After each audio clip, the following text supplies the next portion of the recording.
करने के लिए अगर इसको जाना है, मस्जिद में जगह नहीं है, तो ये बाहर जा सकता है वॉशरूम वगैरह के लिए ना।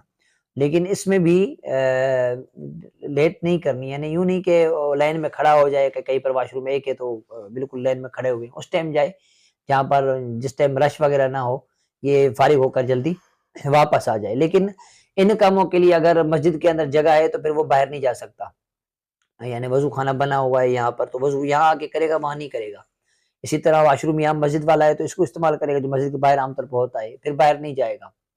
गुस्ल करने के लिए अगर तो गुस्ल फ़र्ज़ है और वहाँ पर गुस्ल करने की जगह नहीं है, तो फिर ये फ़र्ज़ गुस्ल करने के लिए बाहर जाएगा, लेकिन उसमें भी यही है कि गुस्ल करके फ़ौरन वापस आएगा। तो इन कामों के लिए जो बाहर जा रहा है, इसमें रुकना नहीं है बाहर, यानी बिला वजह जो है इन कामों के अलावा जो है वहाँ ठहरना नहीं है, ठहरेगा तो एतकाफ टूट जाएगा।